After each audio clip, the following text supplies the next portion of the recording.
काल काल से जगन्नाथ महाप्रभु की रथ यात्रा की बाहुड़ा यात्रा के पश्चात भगवान श्री जगन्नाथ महाप्रभु बाहुड़ा यात्रा में आने के बाद दूसरी दिन भगवान श्री सिंह दरवाज में रथत्रय में चतुर्धा मूर्ति विराजमान होते थे। तो भगवान के राजराजेश्वर श्रृंगार में भगवान श्रृंगार होते थे और इस श्रृंगार में भगवान की 132 प्रकार की स्वर्ण अलंकार के द्वारा आपाद मस्तक पर्यंतो भगवान को श्रृंगार किया जाता है। इसको राजराजेश्वर वेश श्रृंगार कहा जाता है। और क्योंकि आषाढ़ शुक्ल एकादश जो तिथि है वो हरिशयन एकादशी है। आज से ही समग्र भारतवर्ष आर्यावर्त में कौन प्रकार की शुभ कर्म नहीं होने वाले हैं। व्रत विवाह गृह प्रतिष्ठा आदि कौन से शुभ कर्म निषेध हो। चतुर्मास्या व्रत की अयमारंभ होता है। साधु संत सन्यासी वैष्णव गण ने चतुर्मास्या व्रत भी करते हैं। और भगवान श्री जगन्नाथ महाप्रभु की आज पवित्र आषाढ़ शुक्ल एकादश तिथियों में ये सुवर्ण अलंकार महाप्रभु के गुप्त भंडार घर में जो सब अलंकार है इससे निकाल करके श्री पैर, श्री भुज, मुकुट, किरीट, कुंडल, चंद्र, सूर्य ऐसे 132 प्रकार की अलंकार भगवान श्रृंगार होकर के अगणित भक्त लोग को दर्शन देते हैं।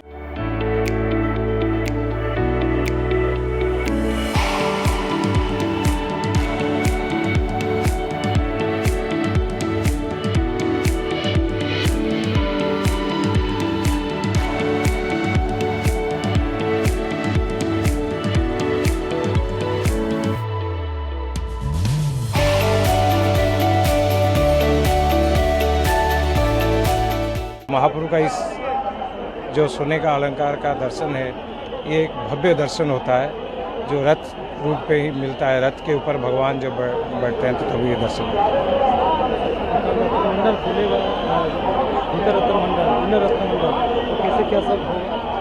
देखिए रत्न भंडार का ऑलरेडी तो खुल गया है रत्न भंडार, क्योंकि मेजर पार्ट जो है वो रिपेयरिंग का पार्ट था।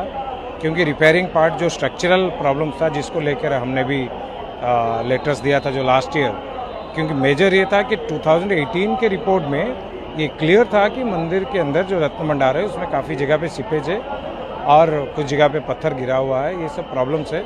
तो सरकार ने इसको एक स्ट्रांगली डिसीजन लिया है कि रत्न भंडार खोल के इमीडिएटली रिपेयरिंग किया जाएगा। जो उसके लिए जो SOP बनाया गया है वो SOP के हिसाब से कल फिर जो सामान है उसको शिफ्ट किया जाएगा और इमीडिएटली ASI को दिया जाएगा रिपेयरिंग करने के लिए। क्योंकि उसी को लेकर सबसे मेन वही है कि मेरा ये बोलना था कि मंदिर का सुरक्षा सबसे ज़्यादा सुरक्षित है। तो उसी को लेकर जब 2018 रिपोर्ट में ये पूरा पता चला कि रत्न भंडार सुरक्षित नहीं है, उसके अंदर काफ़ी डैमेज है, तो उसी को लेकर हमने ये हमारा मैनेजिंग कमेटी में इसके बारे में ऑनरेबल गजपति महाराज जो हमारे चेयरमैन हैं उनको लिखा था। और उसके बाद सरकार की तरफ से ये भी पूरा क्लियर किया गया था कि रथ यात्रा के समय पे हम जरूर खोलेंगे। जो प्रेजेंट गवर्नमेंट है, मैं धन्यवाद दूंगा ऑनरेबल CM मोहन चरण मांझी और honourable prime minister Narendra Modi ji जो बोले थे कि हम जरूर रत्न भंडार खोलेंगे, उसका मरामती का काम होगा और वो होने जा रहा है। ऑलरेडी रत्न भंडार खुल गया है और कल सामान शिफ्ट हो जाएगा, उसके बाद रिपेयरिंग का काम होगा जो सबसे इम्पोर्टेंट है। क्योंकि हर कोई भक्त का एक ही सबसे ज़्यादा ये था कि रिपेयरिंग का पार्ट, और रिपेयरिंग का पार्ट जल्दी से जल्दी ASI शुरू कर देंगे।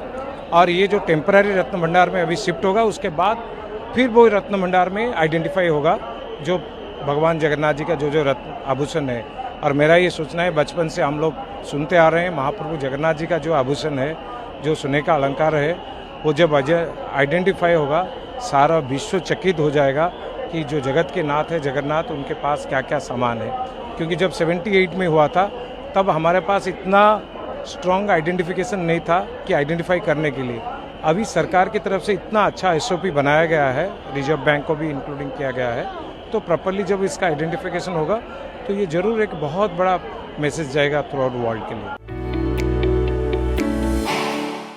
हमसे जुड़े रहने के लिए हमारे YouTube चैनल को सब्सक्राइब करें और नई वीडियो की नोटिफिकेशन के लिए बेल आइकॉन को दबाएं।